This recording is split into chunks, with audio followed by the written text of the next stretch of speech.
so let's get started. So again, talking about Activate, we exist to support our fellows. We do not charge any fees or take any equity in the fellows companies for individuals to join and participate in the fellowship. Our program supports people first and foremost. We are a nonprofit mission to help you find the optimal path for getting your project to market, to go to market, regardless of whatever business model that you have. We're there to support you either way. We do have some optional funding opportunities that you can apply to as well that may take equity, but Activate does not take equity in your company. Our fellows create things. That means that we do expect some hard tech to be created while you're in the fellowship. We do want you to be working towards a product that you can touch and feel and create for folks to see and for people to, and that will make an impact as well. And then for a purpose, we're really looking for science. We work for, we know that there's a lot of global challenges out there. We're hoping that you're going to help solve those global challenges, and your company is going to, and your product is going to make an impact on those challenges. And so we really want to help you make your science for good, and we're all here for that purpose. Great, so let's talk a little bit more about our philosophy and where we're coming from in order to help you as an Activate Fellow. So we've mentioned this, I've sort of keep talking about this, I'm going to keep talking about it, but we support people. We are supporting you in your entrepreneurial journey, and we say over companies. And that doesn't mean we're not interested in helping you be successful in your company. We're just saying that you matter to us. We're here to help develop you first and foremost as on your entrepreneurial journey in order to be successful. And we see that in many different ways. I mean, the last bullet talks about what success looks like. And we don't see, we celebrate pivots. We understand that things are going to change. Things might not be, when you come into the program, you don't have to stick to that plan if it's not working. We help you pivot. We help you think about other pathways. We help you think about other ways to develop your technology in a different way that maybe you hadn't thought of. And we think that's a success. If things aren't working out, that is also a success. We are building you as a science entrepreneur. And no matter what happens, the fact that you learn and go through our program is a success to us. We also care about your professional development and mental wellness. So we will look out for that through the journey as well and help you kind of make sure that things are, you are developing as a leader, that you're developing as an entrepreneur, and making really thoughtful decisions about yourself and what you need to make yourself and the company successful. We will support you in those matters as long as they are thoughtful and well thought out. If there's a conflict between you and your your co-founder, we'll support both fellows. If both fellows are in the program, there's two folks, we're going to support you equally. We're there to help all fellows equally. And then finally, we know that you come in, we all come in, we all have our own experiences and we all have our own biases. And there might be moments where we call you out on them and kind of push you and make you think about things in a different way. Because again, everything is a learning opportunity and we're here to help advise and mentor on that as well. So you see here, there's one more aspect in the right-hand corner, bottom right-hand corner, you can see we call them our 4 pillars. Mentorship, which we're going to talk about more later, education, the education component, our community component, and finally our collisions or connections to help you build your network. And we're going to dive deeper into what those all look like in order to help you understand better what we're providing if you become an Activate Fellow. Great. Our first thing I want to talk about is lab access and partnerships. Our partners in the ecosystem are really important to the success of the program, as well as the success of the fellows and your companies. We truly partner with them to provide you with resources and space, hopefully, in a lot of ways, to help build your company, help build your product, and allow you to also make connections and build your network along the way. So how do we access lab space? Each community is pretty unique, and we'll go into that a little bit on the next slide or the next couple slides on who they partner with at the national level, but also in the local ecosystem. And so Activate staff typically build these relationships and maintain active relationships with universities, private labs in the space and local area for you to utilize, as well as other accelerators, incubators, and private businesses who will want to meet you as an Activate Fellow. We provide those introductions to you, that information about them and who they are, and then make those introductions based on what your needs are and what they can provide to you. And sometimes we can even get them at a modest discount. So that does help as well. We advise on we identify what your needs are. We help you negotiate any terms in order for you to, get the workspace that you need and determine access in accordance with, their company timeline as well. We provide you $100,000 in R&D funds as part of the fellowship, which you may use for lab access during your time. So just keep that in mind, that funding can be used in that way. And then we expect that you're working in a space, in a lab, and a partner that allows you control of your own IP. So we help you and make sure that you're independent from any university affiliations. If you're currently in one that has control of the IP that you need, we help kind of talk you through that process and put you in contact with people who can help you even more in that conversation. So on the next slide, and I'm not going to read this all to you, it's kind of a lot of information, but this slide really outlines just that our different communities have their own relationships and have their own partnerships with different labs and accelerators that I mentioned, who can help provide you with those resources in that space. And so, for example, Berkeley Lab, we, as Activate, we spun out of Cyclotron Road at the Berkeley National Lab, Lawrence Berkeley National Lab. We have a very good relationship with that national lab, which a lot of our fellows access. If you want to, we can help you do that. We can help you create an agreement with them in order to access their facility and use some of their equipment. And so we should, that's a pretty easy lift for us based on our relationships. But Boston has their own relationships. Houston is going to, as we are building that out this year, and as well as our New York office. The one caveat is that an Activate Anywhere, if you are selected as an Activate Anywhere fellow, you're in your own ecosystem. So you're across the country, you're kind of dispersed out. So we just work with you, our community works with you to identify a host lab space, but as long as you are in control again of your IP, it should be a place where you're in control of your IP, but they can help you. You're supposed to identify it on your own, but building those relationships and making sure that you negotiate well. Our team can help you with that if you are selected for that community. So let's talk about the network and how we can help you build your network going forward. So obviously, we are dedicated to supporting the Activate Fellows. We typically have a lot of resources internally, but sometimes, if we can help, if we aren't the right people in that moment, we usually know someone who can. And so we're there to help you make those connections to build that network. And how do we do that, right?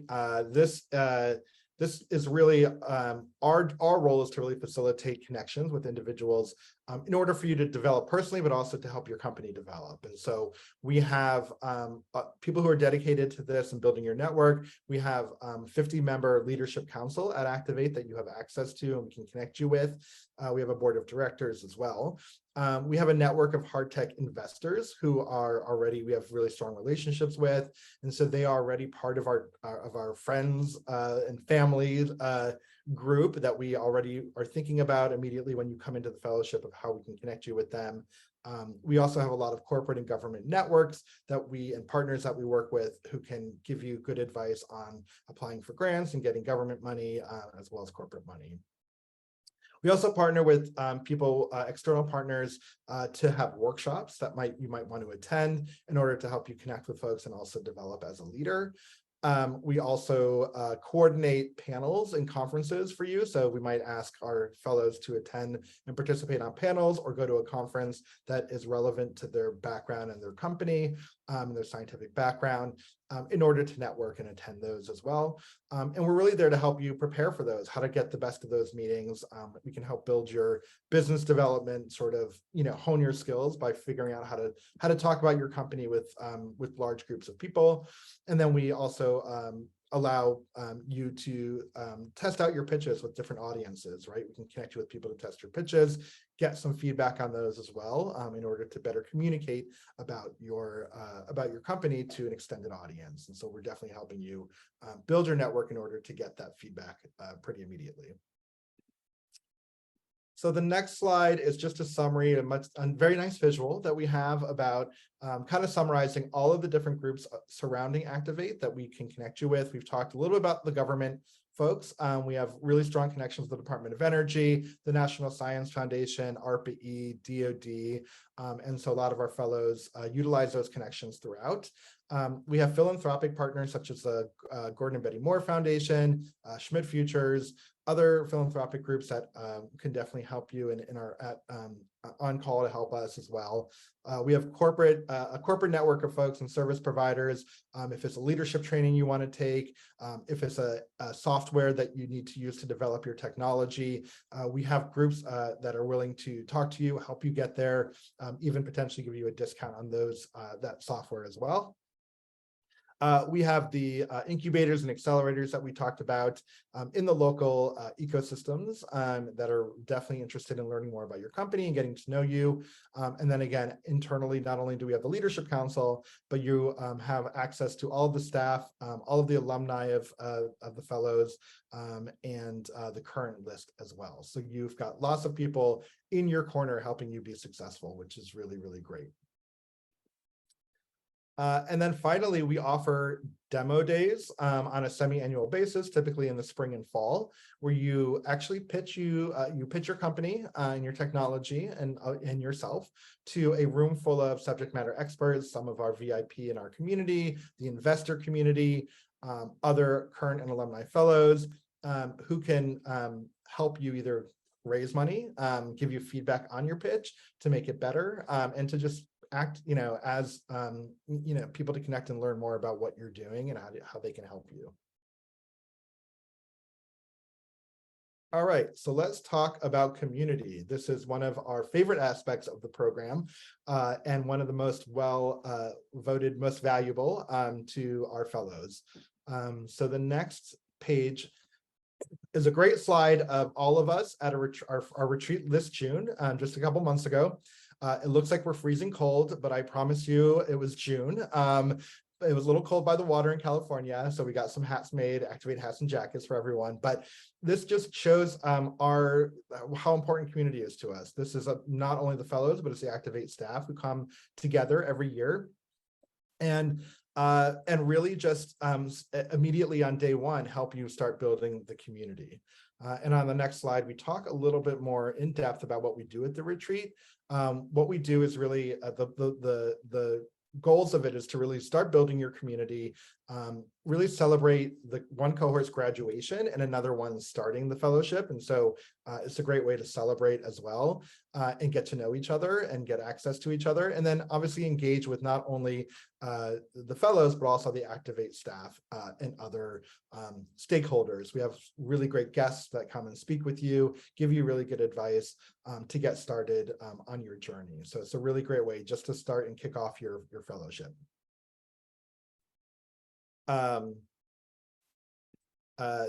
In addition to that, again, I think I mentioned this, is consistently rated the most important aspect of the fellowship by our fellows. We survey our fellows every year, always top reason of the valuable why people participate in the program.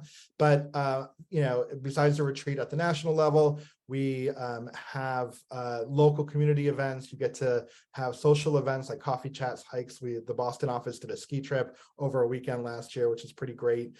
In addition, we have Meet the Fellow events where we bring in folks within the ecosystem to meet you within the first 30 to 90 days in your community. We have alumni connection opportunities. We have all hands meeting where you all come together virtually to talk about issues that are coming up and some things that we need to share with you. And we've already talked about demo day where you get the opportunity to see each other and build your community. All right, so the education and mentorship program also is really important to your success. We take this very seriously. You're coming in with your scientific expertise, but we really want to give you that entrepreneurial training and education on business acumen that's going to make you successful early on. And so as a fellow on a weekly basis, you're getting professional development opportunities through our educational content that's relevant to the science entrepreneur's journey. We have guest speakers anywhere from other founders to Nobel winners. We have casual bonding, happy hours, other things that allow you to meet with other alumni that we've talked about. You have small group meetings on a regular basis with investors, with corporate partners, with government program managers, really, really great people who are there, and you get to meet with them on a smaller basis every week.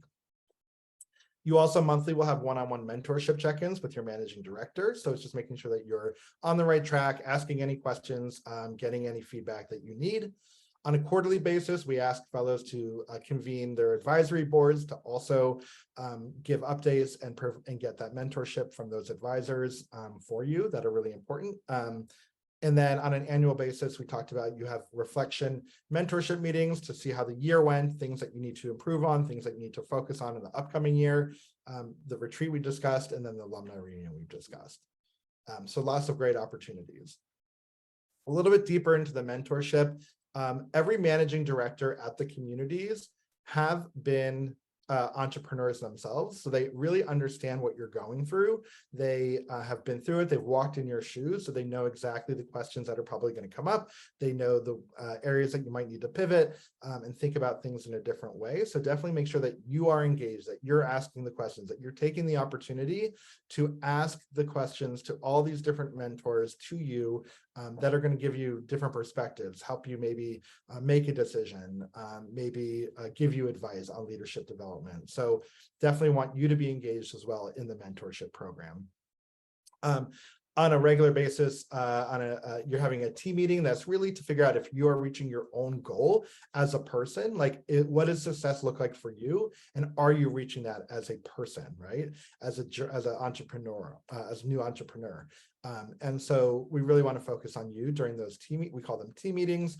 And on a quarterly meetings, you're more discussing the company and how that growth and goals are going in progress. And so thinking about if you need to add more teams, more teammates, if you need to develop your tech in a different way, if you need to do a little bit more on the accounting side, learn a little more on the accounting side, those are things you're going to be discussing in your mentorship meetings during those quarterly meetings. And then obviously at any time, our managing director and our team is always willing to talk to you on an ad hoc basis. And so we have created the Fellow Vision of Excellence. This is sort of a process that we took for about 6 months to define what hard tech first-time entrepreneurs need and what skills they need to develop in order to be successful, and then create the education program around that. So obviously we heard from folks that they want to develop themselves as leaders. They want to learn how to exhibit resilience in the face of any challenges that might come up. They want to learn how to reduce risk by thinking about all the different ways that could go better and create a better pathway. They wanted to learn how to leverage their network in a way that would help them be successful. Obviously, learning how to pitch and get more money and fundraise is something that's really something that's needed to be successful. Thinking about how to build a team, right? How do we make a team? How do we build a team that's high performing, that's going to reach all the goals? On the other side of things, we definitely want you should be thinking about how to create values within your company that might that align with yours, how to make decisions in the face of some of the unknowns that are going to come up. Decision making is very hard, but we're here to help you think about that and think about ways to develop yourself in that way. And then looking at things not as failure, but as things of learning opportunities. If things don't go the way that you want them to go, that's okay. That's going to happen. But as long as you don't get too discouraged by that and look at it as an opportunity for learning and pivoting and doing something different and reflecting on that, not only for yourself, but for the company and the people you're leading, we want to make sure that you learn that as part of the fellowship program. And so more specifically, on the next slide, we talk about our actual programming. So we call the first, you'll start the program after our retreat under our Elements of Entrepreneurship program. It lasts 14 weeks, which seems like a lot, but it really helps you really hit the ground running at the beginning of your fellowship. It's front loaded so that you have more time to spend on this in order to then build your company and make it successful. So thinking about how to build your network, how to turn your science to a product, thinking about financing and team leadership and hiring and all the things that are all new to building a company.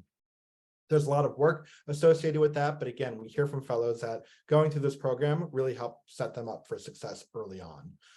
After that program ends, we do more of learning pods, more of individual small group learning based on things that you want to focus on that you get to choose from. So negotiation tactics to fundraising, to hiring, to corporate partnerships, anything that you want to focus on, you have the opportunity then to pick your own, choose your own adventure on what you want to learn and develop in. And so hopefully that education program culminates into you being a really successful entrepreneur. On the next slide, we have in addition to our national programming, local programming that happens where you come together in your community to do your own programming, talk about your own, meet people in your own ecosystem, learn about the topics that you want to talk about that are going to help you all together in your community figure out. And so you have a little bit more of a hand in figuring out what those topics are. And so some of the topics are founders, hearing from other founders have come in, technical project management, and so in fundraising pitches. And so it's a good opportunity to just be in a smaller group and to be in person and come together and see each other. And then there's usually some sort of happy hour after and some sort of community building as well. If you are selected to be in the Activate Anywhere community, obviously that's a little different because you are dispersed across the country, living wherever you are and building your company wherever you are living. That is more, the mentorship and community is obviously going to be a little bit more in the virtual space, so it's less in person. But it will be virtual. You still have the same number of things you need to attend. It's just typically more virtual. However, we do expect that you will attend in person on a quarterly basis, the in-person site visits. So I am currently in Climate Week in New York right now, in New York City, where our Anywhere community is all here in person with each other going through Climate Week. And so that is their quarterly visit together is Climate Week. So it typically corresponds with some big event in that community, which is really great because they also get to interact with the New York fellows and the Boston fellows who've come down and any of the Berkeley fellows who've come over. So it's a really great opportunity for them, but also for them to see each other in person. Okay, so let's talk now about how to become a fellow. I'm just going to go over some of our application deadlines. Excuse me, in case you missed it. Our application opened on Tuesday. I think I mentioned that already. If you haven't seen it, you can always go to our website at activate.org/apply, start an application, always come back to it as long as you finish it by October 17th. After October 17th, we start our pretty intense selection process. If you get through a couple of first rounds, you'll be invited to attend a video interview in January with our selection committee for you to get the first chance to talk about your technology, talk about why you want to become an entrepreneur, a science entrepreneur. If you're fortunate enough to get through that video interviews, you become a finalist, where we have an event called Finalist Week, where we invite our finalists to pitch their idea to our audience of subject matter experts, our community VIP folks, our selection committees, our fellows, and really helps us determine who our fellows are going to be for the next cohort. So after Finalist Week, you're selected around, our fellows are announced in April in order for you to begin your onboarding to begin on, like I said, around June 1st.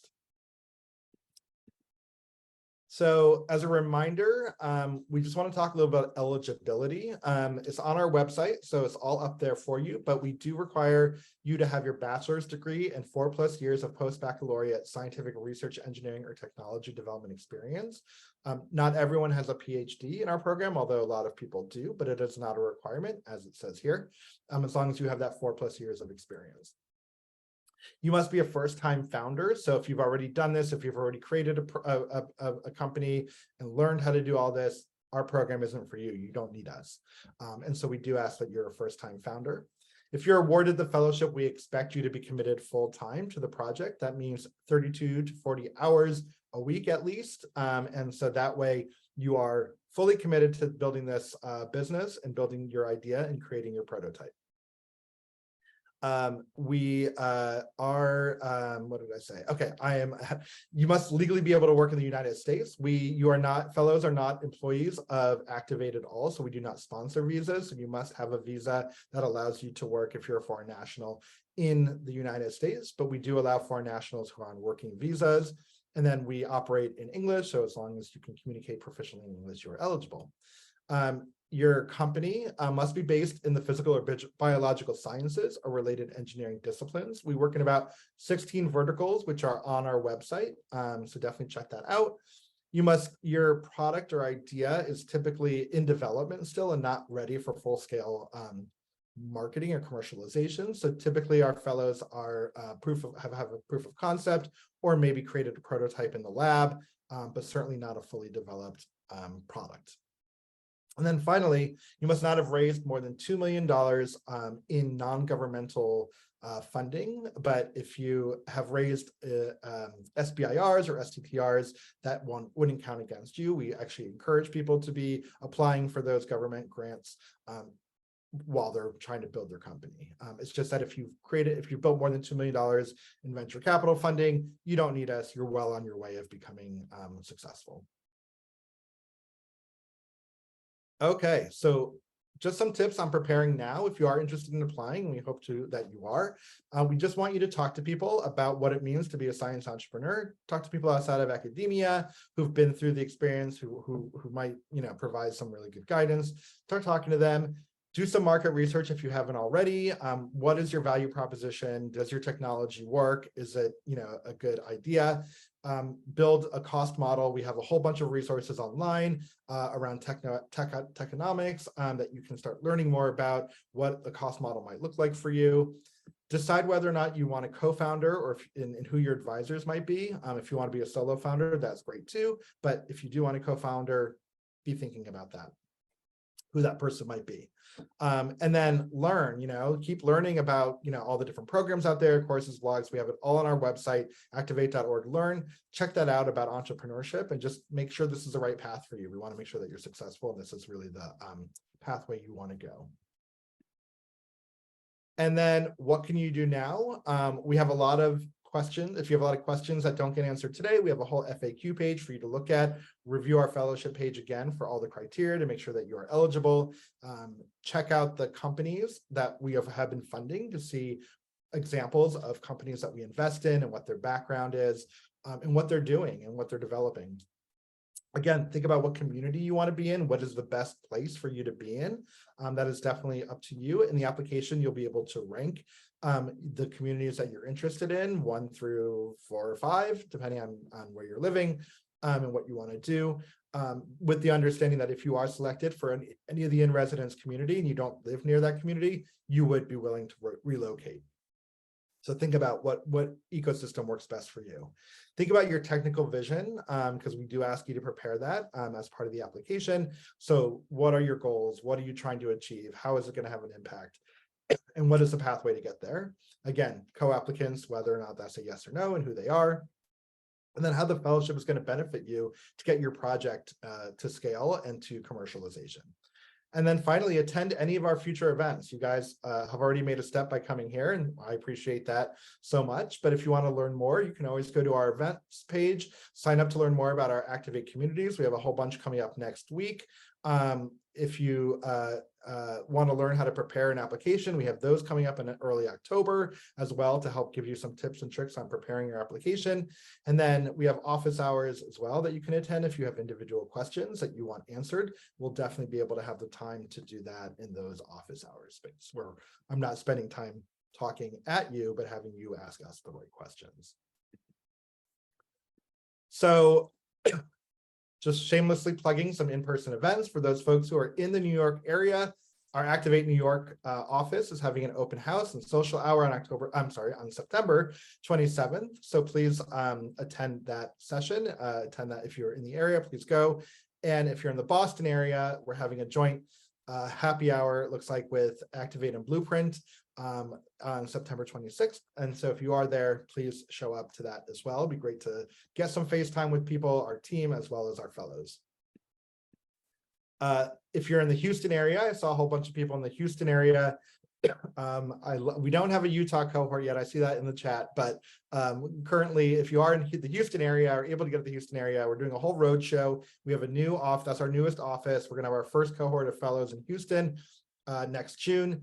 Our managing director is going to be attending some of these office hours as well as university campus visits. So please reach out to us if you're interested to learn more, and we'll make sure to get you that information as well. And then I'm just going to end by saying thank you.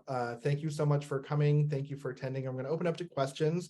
But if your question doesn't get answered today, or if you think of something later, please send us an email. The best way to get to us is apply@activate.org, and someone will answer you immediately. So we can definitely answer any of your questions.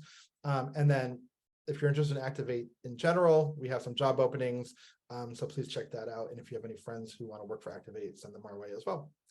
So I'm going to finally stop talking and open it up to any questions. We certainly have time for it. So we're happy to answer any questions about any of the content we discussed today. Actually, Rick, I'm going to throw a couple of questions at you that were from the chat. Okay, great.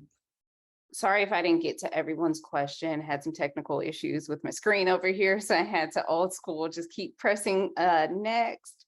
The first question is from Greg. He asks, if the lab space is secured without additional cost, is it possible to budget or spend the $100K in R&D funding to hire people? Yeah, you could use the R&D funds for for technical reasons. And so if those people are to help build the technical side of your business and the product, then yes, you could use those funds to hire people for sure. The next one, for Activate Anywhere, do we need to have lab partnerships? No, I think you don't, as long as you're still developing a product, right? And if you can get that product developed without a specific lab partner, that's fine. I think it's just up to you. It's just that we can help you facilitate any conversations with folks to get lab space. But if you don't need it because you're using some other way of creating your prototype, that is totally fine. Perfect. Next one is from Amelia. They asked, who is on the selection committee for choosing the next cohort? I love that question. Okay. Our committees, each committee has about 3 to 4 people per committee. And those folks are typically the managing director of every community is on the selection committee. We have typically another Activate staff member on that committee as well, just who has a background and PhD background, scientific background, actually, I shouldn't say PhD. And then typically we have either someone from again, it could be academia, it might be an investor person, it might be an alumni fellows have participated on selection committees as well. And so it could be any combination of those folks, but typically it's about 3 to 4 people who have very diverse backgrounds, gender diversity, demographic diversity, as well as scientific background diversity, because we get so many applications in so many different fields that we definitely need people with a variety of scientific backgrounds to better assess the application in the science and technology. So typically that's what our selection committees look like. We also do a whole round of external reviews, and typically those are, again, we do a call out to folks in our current and alumni fellows are invited to participate and read about 10 applications each. And again, our subject matter experts are typically just folks who have various backgrounds because of the varied backgrounds of applicants that we get. With that being said, I'm going to keep answering questions, Pat, but if you would like to jump in and ask us some questions, please raise your hand. You can do so on the reactions tab at the bottom of your screen. Click on reactions, click on raise hand, and we'll take some questions.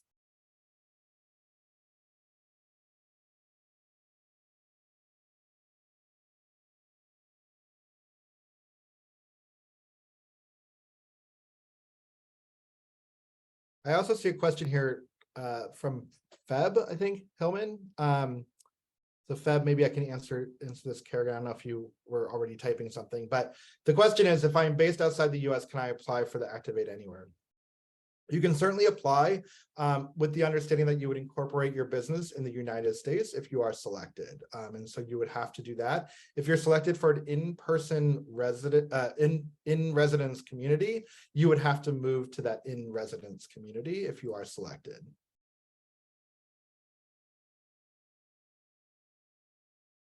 Great.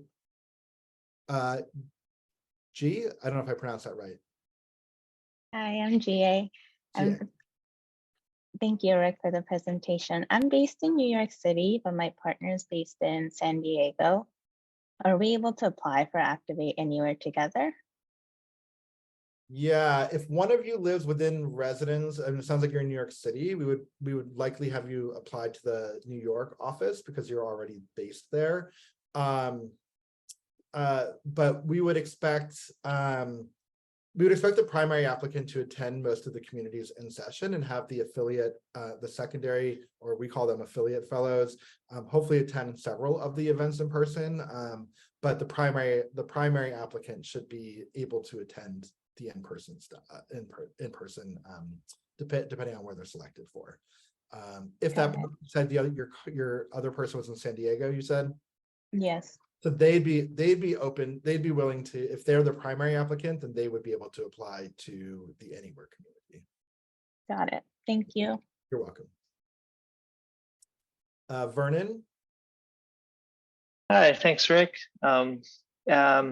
How many applications are typically submitted for these, and then what % of those are actually funded, accepted? Yeah, that's a great question. We had, I think, about 600 or so, maybe a little bit more than 600 applications submitted last year. I believe, Kerrigan, is that right? 650 or so. And our acceptance rate is typically around 10% per community. So we have about 10 slots per community per year. And we'll have 5 communities this year. Is there, for the Activate Anywhere, how is that breakdown? Yeah, it's a little bit, well, so that one's more competitive, I will say. Okay. That might be a little bit higher in terms of success rate or acceptance rate. So it is the most, our Activate Anywhere community is the most competitive one with a lot more, I would say probably 200 maybe people applied, maybe 150 or so applied to that one. And again, we only let in 10 folks. Thank you. Yeah. Brian Stewart. Yeah, so for Activate Anywhere, another question for that one. At what point in the process do we need to have our lab partnerships negotiated? I think you need to have a plan for the lab partnership for the application. We're going to ask you like what your plan is for it, but I don't think you need to have it negotiated unless you're awarded the fellowship. Okay, that's fine. Thanks. Yeah. Fab. Hi, thanks, Rick. Just continuing from your answer.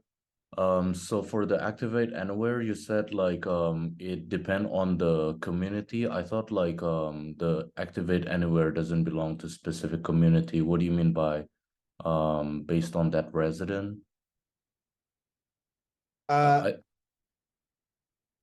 Do you mean, well, the Activate Anywhere community, the community they belong to is Activate Anywhere, and they meet as a cohort on a regular basis. But they can just be building their company anywhere in the United States. Okay, because you mentioned like it needs to be the company needs to be based on that resident of that community of once I get accepted. I'm a bit confused when you mentioned that earlier. I mean, if you get accepted to the Activate Boston community, you would have to move to the Boston area. But if you get into the Activate Anywhere community, you can build your company anywhere in the United States. Okay, I see. And do I need to already incorporate my company to join Activate, and do I need to incorporate it during the Activate Fellowship also? You don't need to incorporate before you're selected, but you do eventually, within about 30 to 90 days, have to incorporate by the time you get the fellowship. So anywhere between June and September, it's probably a good time frame to be able to incorporate, and we can help you with that incorporation process as well. Okay, sounds good. Thank you. Yeah. Ling Chen, Brian, do you still have your hand? I'm sorry, Brian. I think we already answered your question. Is that correct? Yeah, I just need to take my hand down. Yeah, Thanks. no worries. I just want to make sure I got that correct. Okay, Ling Chen, I'm sorry. Yeah, no problem. Thank you, Rick. So I noticed there's 46 fellow this year. So it means there's a little bit more than 10 fellows for each community. So the 10 fellows is just a rough number, so it probably be a little bit more or a little bit less, right? Yeah, so the 46 represents not only our primary, our founder, our primary founders, but like I said, you can apply with a co-founder. Mhm. So if you're selected with co-founders, it's a little bit more per community. We only give the living stipend to the primary applicant. We don't have, we typically don't have money to fund both fellows, but we do consider the co-founder as an affiliate fellow, and they're allowed to provide, they're allowed to be part of our education, our mentorship. They get to be part of the network. It's just that we don't give them the funding directly. And so, but we do count them as fellows. So the number is a little bit higher because we do count them. We're just not funding, we're not funding them directly. Okay, I got it. So the selection and the evaluation for the applicants is separately within each community, right? So it's not with all the applicants together, right? So it's each community will select them, the 10 fellow by themselves. Yeah, the selection committees, the 3 to 4 people in the selection committees are figuring out which fellows are for those particular communities. However, like I said, in the application, you're going to be able to rank the communities that you're interested in. So if you rank, you know, Boston first, but Boston doesn't think that you're the right fit, if you rank Houston second, Houston is going to look at your application and see if you're a fit for them as well. And if you're chosen for Houston, the expectation is that you would be, if you've chosen that as a ranking, you'd be willing to relocate to that community. Okay, I got it. Thank you so much, Rick. You're welcome. Yeah. Rakesh? Hey, Rick, thank you. I just wanted to get some clarification on the question that GA asked a little while ago, where I think she was asking that the secondary applicant, if they're not co-located, could they be applying for the Activate Anywhere program or the cohort? I believe that, Kerrigan, correct me if I'm wrong. I don't know if you know the correct answer. My understanding was that the primary applicant has to be in the residence, but so if they're not located, you have to be 70, if you're 70 miles within an in-resident community, you're not eligible for Activate Anywhere. So if you're, if like GA was in New York and she's a primary applicant, she wouldn't be eligible for Activate Anywhere because she's already in the New York Right. area. Yeah, but let's say my secondary applicant is outside of this New York area, then that person doesn't need to come in for each session, right? That's only for the primary applicant to be doing. Yeah, Kerrigan, do you remember what the rule is on that one? Yeah, I mean, it really depends on if how much they want to participate. I think it's a little more nuanced for affiliate fellows. Like, you know, they have the ability to participate in the fellowship and its benefits, including programming. But I think there might be, I would say it might be a little more nuanced, where there might be some caveats in which they might not be able to attend all sessions, or, you know, if you let us know that you won't be able to attend, or maybe once a month, I think maybe that would be more acceptable. I also will say that for affiliate fellows, you know, being awarded this opportunity, you get to participate in the benefits. And so, you know, why would you not want to participate in, you know, weekly programming? It's a great program that provides a lot of guidance and support around just in building a company in general. So I don't see why they wouldn't want to participate, to be quite honest with you. Yeah, I think there's just a little bit more flexibility in a number of in-person events they can attend, but they'd be able to attend all of the virtual programming, like we mentioned, every other week anyway. And so hopefully that affiliate fellow would be interested in attending as much as they can. Okay. And do you have any statistics on the number of secondary applicants that are selected? Because the 10% I would assume is for the primary applicant, right? The acceptance rate. So I would generally just use this rule of thumb that we would accept 10 to 12 teams. And within those teams, that could be just a solo founder team or just a solo founder who applied by themselves, but we also might accept teams who are on one project. I would also say it's 10 to 12 applications and not applicants, if that makes sense. In some cases, there might be just one. In some cases, we might have a couple of teams of 2 people. But that does vary with the acceptance rate, but I would say we have a good mix. I think that we really do. We have a good mix of solo founders as well as teams with co-founders that come on. Yeah. Okay. If I had a guess, I would say it's probably like 25% team and maybe 75% solo founders, but there's no bias either way. It's not like the selection committee is choosing one over the other. I think just it matters who they're choosing and what the technology is and how they do. But the co-founders are very successful as well as the solo founders. It just really depends on what you're interested to, like how you want to build your company and your technology. Understood. Thank you. Yeah. John? Yes, hello. My question is, so for the 100K R&D funds, does the plan that goes along with that 100K have to be within the scope of the 100K, or if we have a funding from say SBIR and we have a larger plan for the 2 years and the 100K is kind of like going to support that project, is it fine to then when we fill out the application put that much larger project as what we're working on for the 2 years? I'm just curious, I don't want to submit something that's kind of mismatched to what you all are looking for.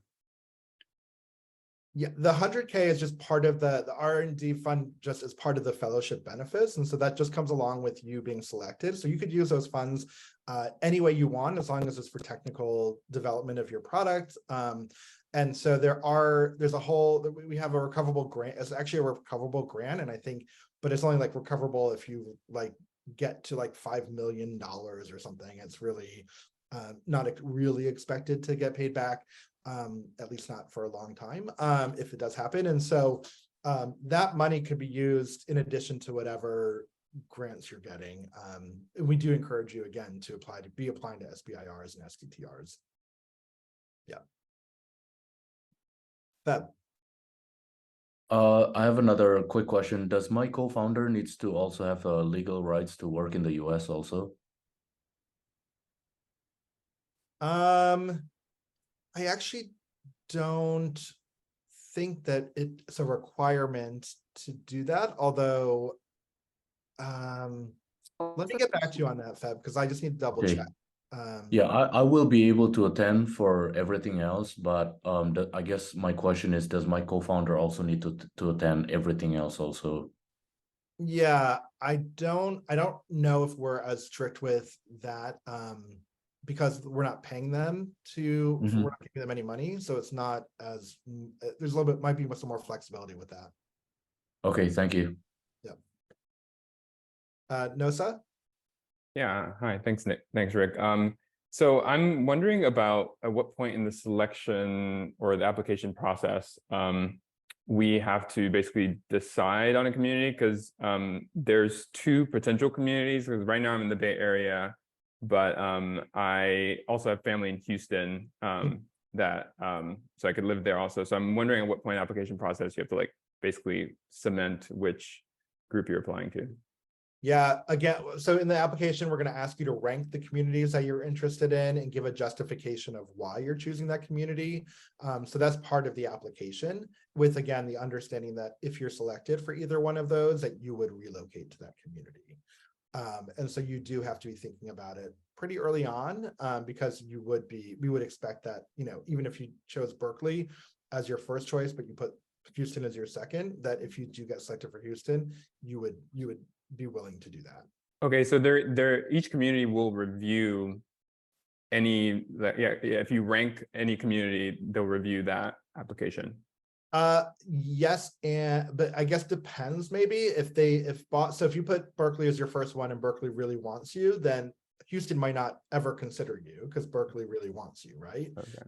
But there might be a chance for, if Berkeley's like, I don't think he's the right fit for me, it then gives the second ranked community an opportunity to look at your resume and look at your application and potentially choose you for their community.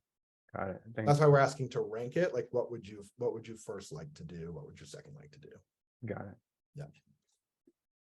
Great. Hi, there are multiple components for the technical aspect, like vision, impact, market, milestones, risks.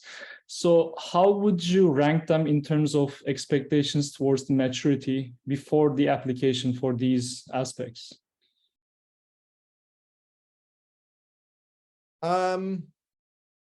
So I guess just so I understand your question, are you saying, how do we look at that? How does the committee look at that in terms of you, like how you're developing your business, like how you want to apply your, apply your business and technology? Yeah, that's a great question. So I think the vision has to be developed well, for sure. But then there's the market aspect, the customers, how are we going to create revenue, and what should be the maturity level for each one of them before we apply for this program? Yeah, I mean, I think you have to have an like kind of a basic understanding of who your customers could be and who they are. I mean, we're not expecting you to come in as a fully developed product or a fully developed entrepreneur. That's the whole point of the program. And we just want to make sure that you've given some thought to it, and you may have done some data and some research and have made the case that this could be a viable idea, and that the basic research you've done supports your idea, right? And so, pretty low cost. Again, I encourage you to look at our website on the Techonomics, page, just to kind of get a better sense of that. But, again, you're not coming in fully formed as an entrepreneur. So we don't expect perfection at the application. We just expect an idea, and that you can communicate it well in a way that you have some sort of support, that you've done some sort of basic research on the market viability of the technology, and that is a scientifically sound idea. Thank you. Ying King. I don't know if I pronounced that right. Yes. Hi, Rick. Yes, thanks for the explanation. I have a question similar to someone has asked, but maybe different. So I'm living in Chicago. I'm a regular traveler to Boston. I have some of my business partners and advisors and potential investors live in Boston. And we see a relocation to Boston. If I don't relocation of family over there because my kids still in school. So if I make myself a regular traveler for the Boston, would that make us eligible for a Boston cohort? If you're interested in the Boston cohort and you get selected for the Boston cohort, again, the expectation is that you would potentially relocate. Maybe you're able to work it out with, I think it depends. There have been cases, again, the expectation is that you would move to the residence. I think there have been cases in the past of people being able to maybe for 6 months or so travel back and forth and do that. But again, eventually, if you're going to be part of that ecosystem, the idea is that you're building the company in that ecosystem in order to have all the advantages of that city, right? That you're in and building the company. Okay, so yeah, the chances are depends on where my daughter's school going to be. If we move over to the Boston school, and then maybe next fall, I sure will be there. But if I go choose somewhere else, then maybe some uncertainty over there. So should I apply for everywhere or Boston? So I really like Boston. I think that's going to be up to you. I think that's a personal decision. So we're having a Boston webinar next week, I think, Kerrigan, if I'm correct. So if you go to activate.org/events, I would just sign up to listen to what the community has to say about the benefits of building your company in that community, in that ecosystem, and see if that appeals to you. And maybe you'll rank that as #1 and anywhere is #2. But it's really up to you. And, obviously you're weighing other personal decisions as well that I really rely on you to make that decision. But I would encourage you to, I think the Anywhere community webinar is also coming up. So just, maybe not fill out that part of the application until you're ready. But you can certainly work on your application before making that final submission. Thank you. You're welcome. Alexander. I put my question in chat also, but I'd like to repeat it here. You mentioned that applicants should have rights for IP that they want to commercialize. Could you clarify a little more about this? Because if other people are in company also and they also own some rights on this IP, how all this can be handled? I think I just want to make sure I clarify. You're asking about IP and how we help get the IP for. No. Applicant has partial rights for IP, for example, and other people who are helping him in this company also have some kind of rights for this IP. So when you are saying that applicants should have IP. Is it okay? Such situation as I described? They don't need to come in with any IP. We just expect that if you're working, that if you're currently attached or affiliated to some place that has the IP that you need to start your business, that there's conversations about getting the IP released or getting it, you having your own IP or starting completely over on a new idea that, will allow you to own your own IP. And so we just expect that is part of the program, so that you are building your own company that is your own, and that you own all those rights.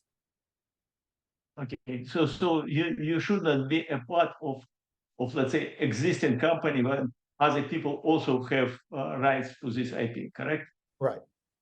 Okay, thank you.